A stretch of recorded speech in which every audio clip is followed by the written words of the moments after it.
Hello and welcome to my channel. This is another in my St. Patrick's Day 2018 card series. This card design is really simple and I'm going to show you how you can create 4 cards with these materials. I'm going to create my own background paper and it's really simple to do, and I hope that you will try this card yourself. I'm also using a little bit of watercoloring, a little bit of die cutting, and a dollar store embellishment to bring it all together. Let me move this out of the way and show you how to create this card.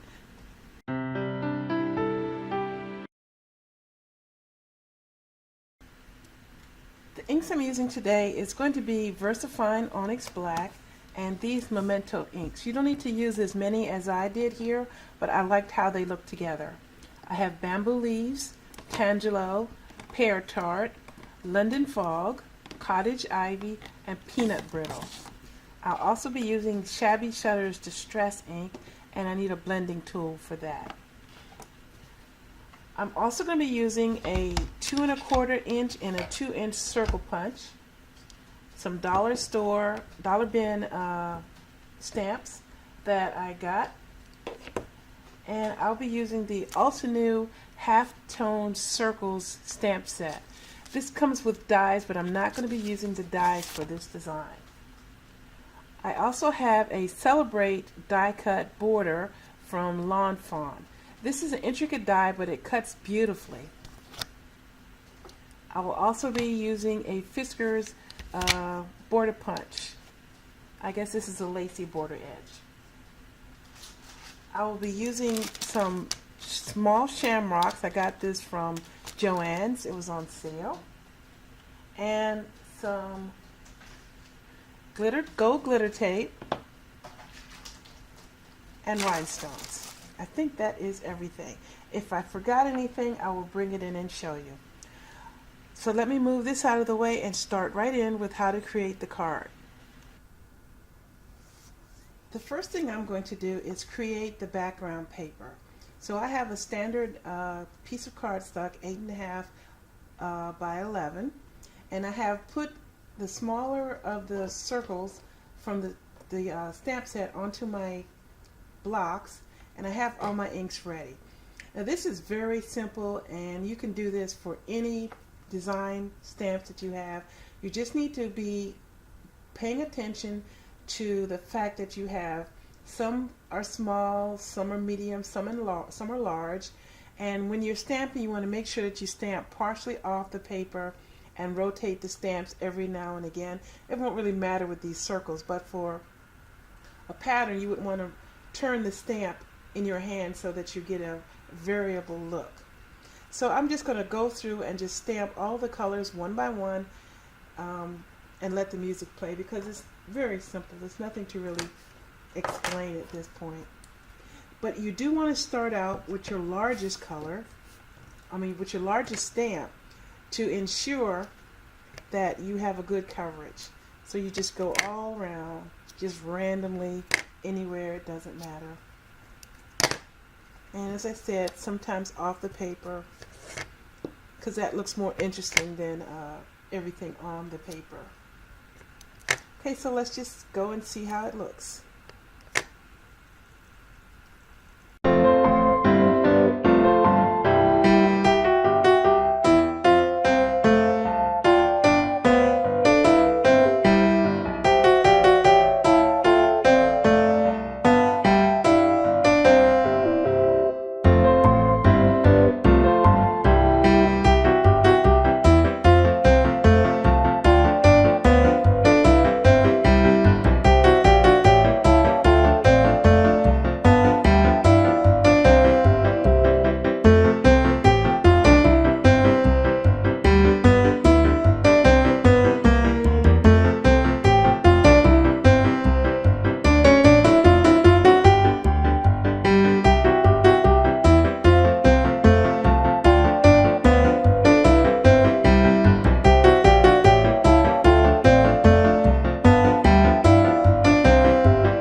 think that's good enough.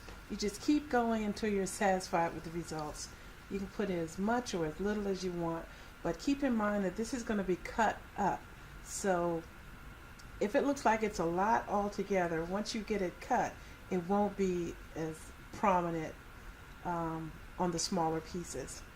So let me go ahead and trim this to the size that I need, and then we'll move on. Now that I have my background, I'm going to trim it. So I'm bringing my paper trimmer, and the dimensions I need is going to be 4 3/4 by 3 1/2. So first I'm going to cut this by 4 3/4, and I'm going to cut this also by 4 3/4. And now I'm going to cut this to 3 1/2.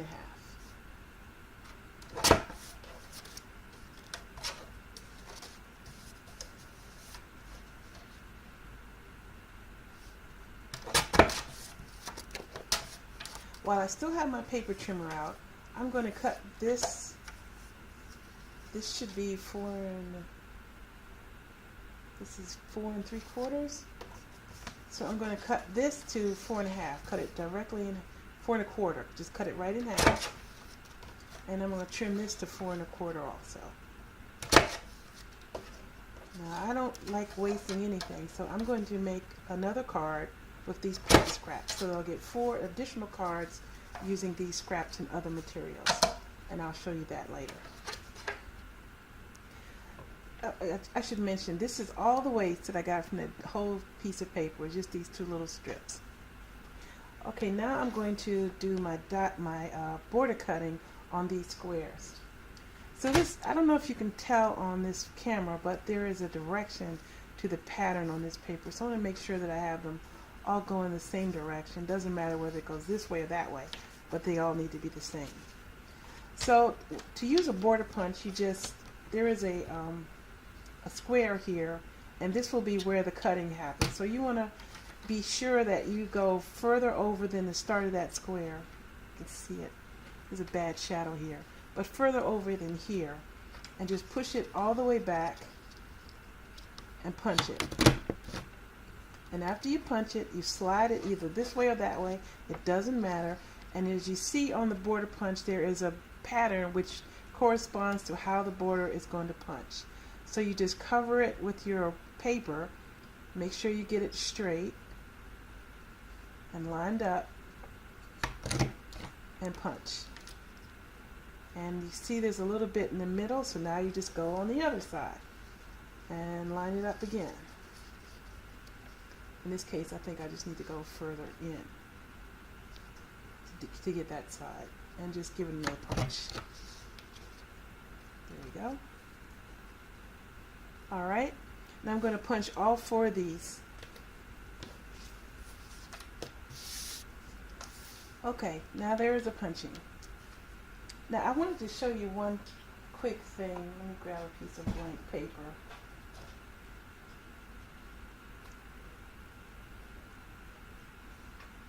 If you don't line it up carefully when you're punching, you may get this result. I hope this will show up. So say that I didn't quite line it up. Let me hold it a little closer so you can see. See how it's a little bit off? Now if I punch it that way, you see it's completely messed up. One side is higher than the other. And I'll continue it over, and then you can see more of what I mean. Okay. And see?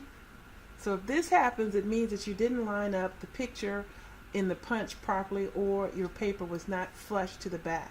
So those are the 2 things to watch for when you're using border punches. A border punch is very, very simple, just as long as you keep mindful of those 2 things. I brought in my paper trimmer because as careful as I was, I don't really know where it's going to line up once I push it in, and I don't want a half a piece on this side or the other. So I'm going to trim that right off. Just put it in and go to the lowest part of the loop and just cut it. And I'll do the same for the opposite side. So I think that's a much cleaner look. Okay, I'm going to do this for the rest. This one I looked up and did it right without even changing anything. Well done. Okay, now I'm going to set this aside and bring in my watercolor paper, and I'm going to give it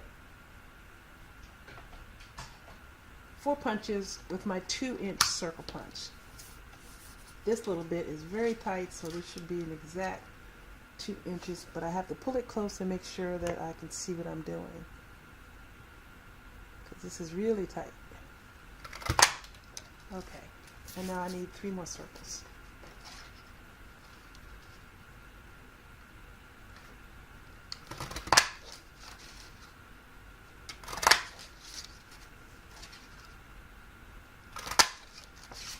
Okay, don't throw this away.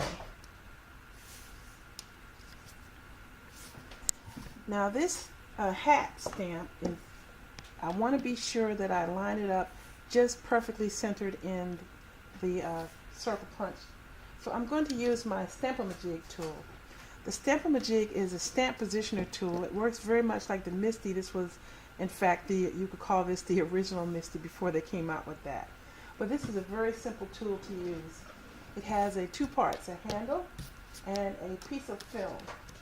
And what you do is you take your stamp. This also works for wooden stamps or also for clear stamps on blocks. You just have to not take it off the block before you use the Misty tool. The Stamp-O-Majig tool. So I'm just getting a regular old black. This is Memento Tuxedo Black. And you take the film and you push it flush in the corner of the handle and push straight down and straight up and bring it up. And this gives you an impression of, I guess you can see it, an impression of the stamp. I'll move this out of the way. Clean this off real quick because I don't want that black. I want the Versamark. So remember I said don't throw this away. It's easier to use this circle if it's in place of a whole sheet. So I'm temporarily putting it back in place and putting my Stamp-O-Majig tool, and using my film I will move it around until I see exactly where this is going to punch. Stamp, not punch. So I'll get it lined up, centered, and I'm holding the paper down and the film, and I bring the handle back in place, and I'm pushing down, so now I'm holding this outer paper and move this away, and the die cut is held in place by the paper itself, so I know it's not going to move, and I just stamp it straight down and straight up, and there you go, perfectly centered. Now I wanted to show you, but if you were going to do this in reality, you wouldn't have moved both hands like I just did, because now I'm going to have to sort that out again. But here you go. Okay, let me stamp these other real quick. Okay, now that just needs a second to dry, and we'll clean this off. And moving right on. The next step, I'm going to get this Celebrate out of the black mat, which is used in the card. In order to save paper, I'm going to use this mat, but I could have just as soon got another piece of paper. If you don't want to bother with this paper saving part, you can just get some more paper because this is such a small piece.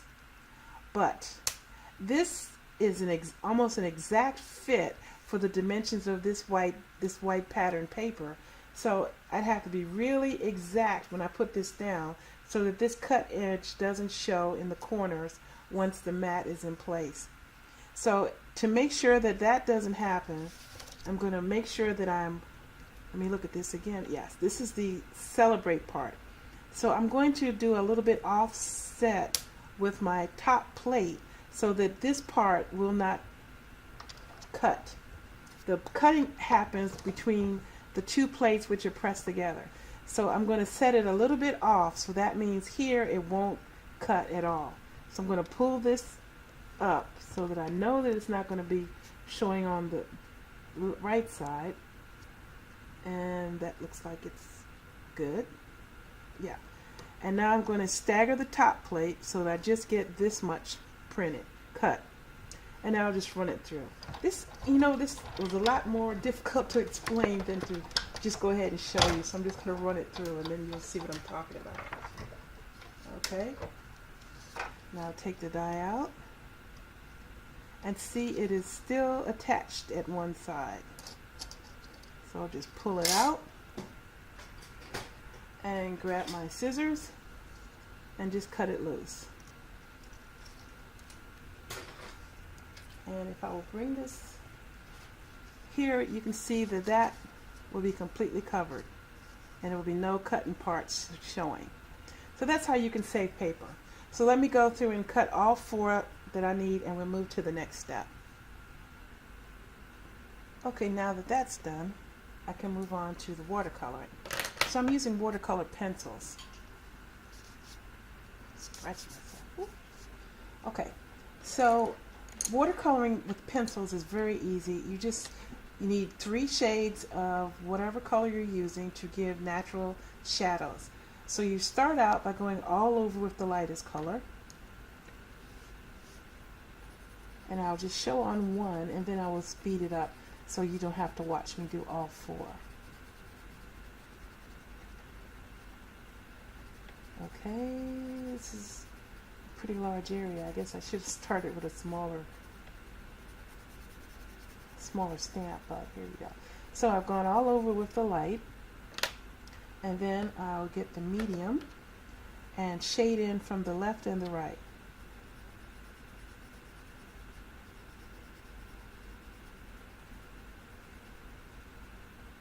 Okay.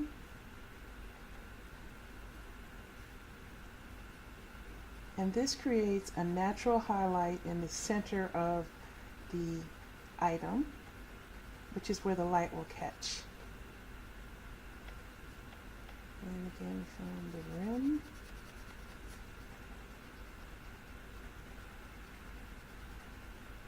Okay. And now with the darkest color, you shade from the left side only. And this will add the dark highlights that you need.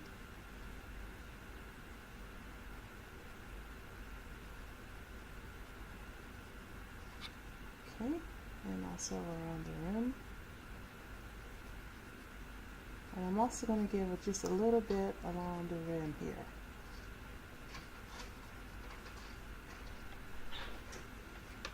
And now that you do that, you go all over again with the light.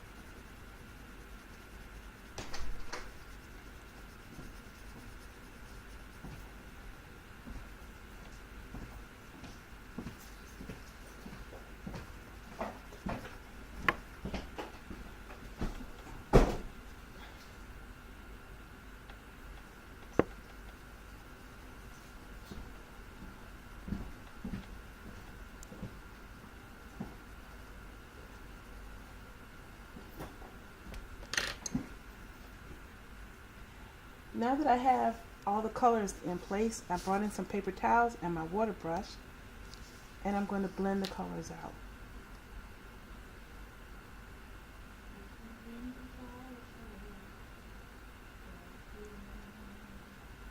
Jackie, your singing is in the video.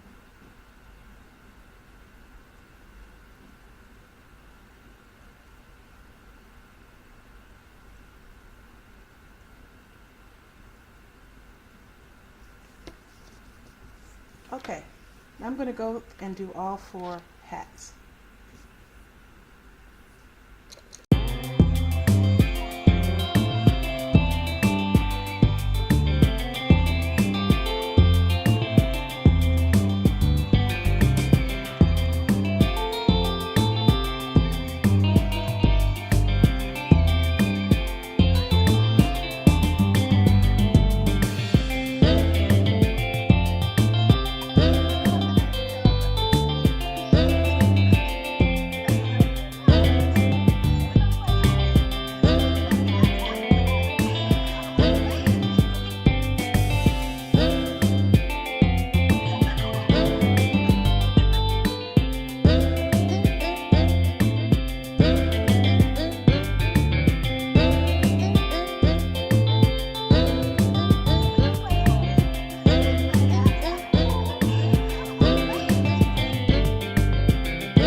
that's the watercoloring. This just needs a few minutes to dry. And move on to the next step. Now I'm going to use my distress ink and the Ranger blending tool and distress the edges of the circle because I didn't want it to be so stark white.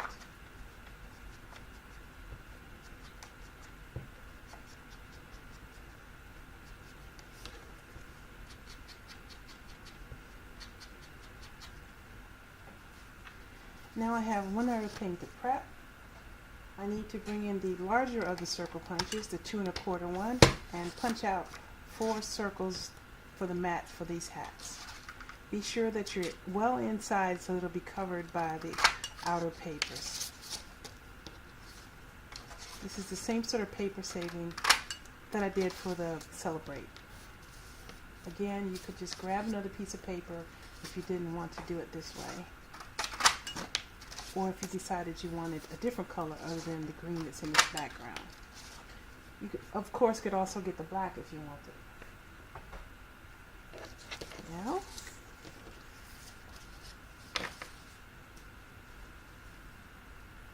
everything else is just going to be simply assembling all the different pieces.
finished cards.